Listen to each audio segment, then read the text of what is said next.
We are just a few short weeks away from the highly anticipated release of Daredevil Born Again, aka Daredevil Season 4, on Disney+. It's hard not to be excited after watching the most recent teaser trailer. However, as someone who regards the Netflix series as one of the greatest pieces of television ever created, there's no doubt that this soft reboot continuation is something that kinda terrifies me a bit. Given Disney's recent track record of late with their TV series releases and frankly their theatrical releases as well, seeing them bring back my favorite character back from the cutting room floor has me feeling a little bittersweet.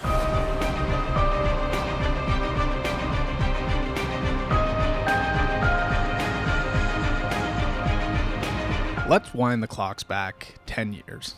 Holy shit, it's already been 10 years since this came out. Daredevil Season 1 was released as a Netflix exclusive series on April 15th, 2015, coming off the heels of the release of Captain America, The Winter Soldier, one of the greatest Marvel Cinematic Universe movies ever, and Guardians of the Galaxy, arguably two of the best MCU films. The show was immediately met with high praise from fans and a great critical reception, and for good reason. We hadn't seen Daredevil return to live action since the 2003 movie starring Ben Affleck. That movie is all kinds of wacky and hilarious, but is also a product of its time, when superhero films didn't really have their place in the mainstream like they do today. Daredevil is kind of a hard character to adapt to live action. You can either go the over-the-top route that the 2003 film did, or you can go the gritty, character-focused route that the Netflix series did. This creative decision is ultimately what makes this series not only an amazing superhero show, but an amazing TV show altogether. Daredevil is as much about the life of Matt Murdock, Foggy Nelson, Karen Page, and Wilson Fisk as it is about the name-taking, ass-kicking devil of Hell's Chicken. And holy shit, this show is a masterclass in filmmaking. While the writing and story arc of every character is compelling, this series has by far some of the best action sequences and fight choreography I have ever seen. You all know what I'm talking about here.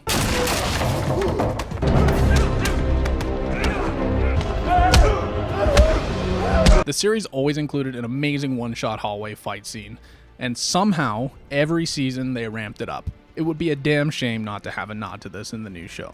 As much as the action is a hallmark of this show, the thing that always keeps me coming back is the characters and their performances. Charlie Cox and Vincent D'Onofrio are the living embodiments of Matt Murdock and Wilson Fisk. I can think of very few performances and characters that have me so glued to the screen at all times. This is what happens when an unstoppable force meets an immovable object. These characters so perfectly complement each other as Kingpin is constantly pushing Matt to his absolute limits, and vice versa. And this crescendos to a Season 3 finale that is absolute cinema. Matt has been pushed so far by Fisk that he truly goes in with the intention of killing him. But when the chips are down, he can't pull himself to do it.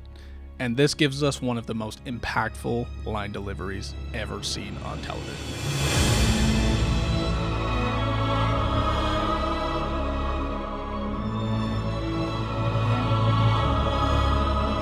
I can't think of many movies or shows where I constantly go back and watch clips of just dialogue scenes rather than action scenes. And don't get me wrong, I think I watch Matt fight Bullseye in the Daily Bulletin at least 37 times a week. It's the smaller moments, the moments between characters that are beautifully done, that really makes this show special. Whether it's Matt having philosophical and religious debates with Father Lanton about the morality of his actions, to him and Frank arguing about Red's half measures. It is these moments of dialogue and conversation which take this show from being an ordinary superhero show to a television show that is a cut above the rest. Now I can sit here and gush about moments like this for hours, but for the sake of this video and keeping it short, I'll discuss why it is so vital that this essence is captured by Disney Plus's spiritual sequel of the show. Let me start off by saying I haven't exactly been a fan of how they handled Kingpin in the MCU.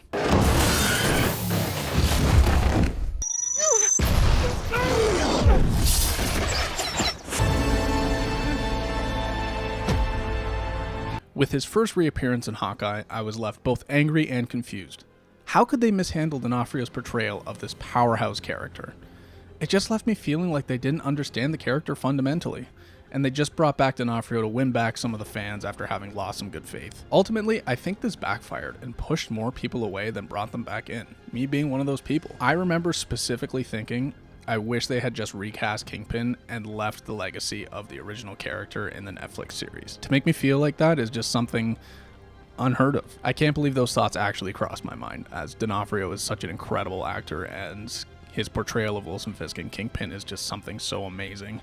to make me feel like I didn't want to see that adaptation in the MCU because I knew it wasn't going to be done justice, I think that's a telling story. While Fisk was always seen as unstable and one sneeze away from losing his shit, he was always calculated, 3 steps ahead of everyone else, and most importantly, operated from the shadows. In both Hawkeye and Echo, Kingpin makes stupid mistakes and deals with the issues firsthand, and loses in both scenarios. In the Netflix series, this never happens. It is only when Daredevil pushes Fisk to his absolute limits and he's given no other choice but to fight that he physically deals with man himself. This undermining of Fisk is one of the many reasons why the Disney series scares me.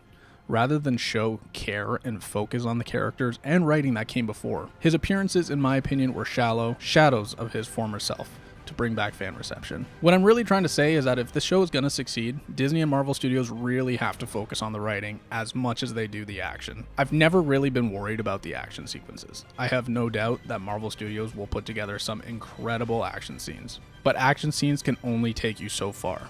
Writing is paramount to the success of this show. This is something that I think the studio has forgotten since Endgame, and if this show is to be successful, it needs to be the first priority.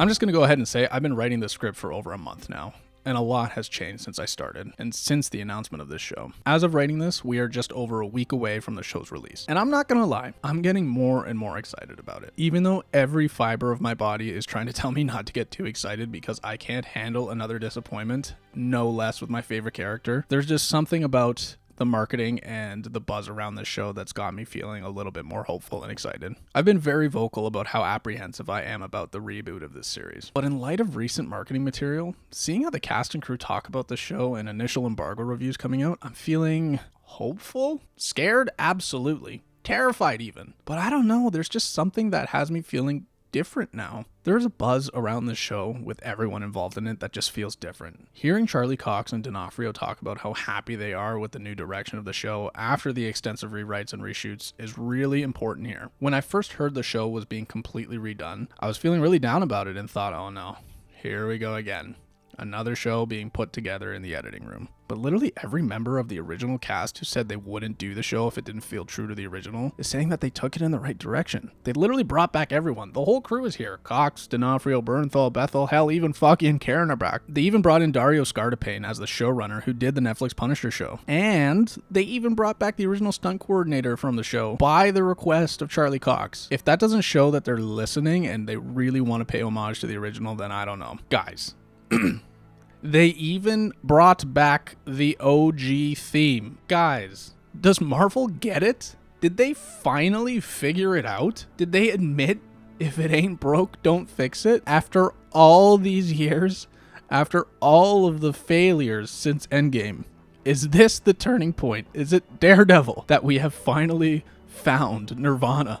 Is this it, guys? I'm in such a state of denial, I don't even know what to say anymore. The formality of this video has gone out the window, and I'm just throwing all my thoughts out there at this point. What I'm trying to say is that this just feels different. Even the most recent theatrical release of Captain America Brave New World didn't see the level of marketing and buzz around it. The cast and crew in interviews seemed apprehensive and kind of danced around questions in the final product. While with this, everyone is so excited and can't wait for the fans to see what they've created. I think Marvel and everyone involved knows they might have landed on something here. I guess we'll just have to wait and see. Please, please, please, please don't let us down, Marvel. We're truly counting on you to do this show justice. Something just tells me they aren't going to disappoint us this time, though. Well, that's it for my little rant slash word vomit slash whatever you want to call this video. I've had so many thoughts about Daredevil coming out to Disney, and I've been terrified, scared, and I just really wanted to get it out there. It's been years of just bundled up thoughts, and I'm like, you know what, I'm going to throw it out on the internet and see what people think. Maybe you agree with me, maybe you disagree with me, maybe you hate me. Whatever it is, let us know down in the comments below. We would love to hear from you. Thank you so much for tuning into this video, and we'll see you guys next time.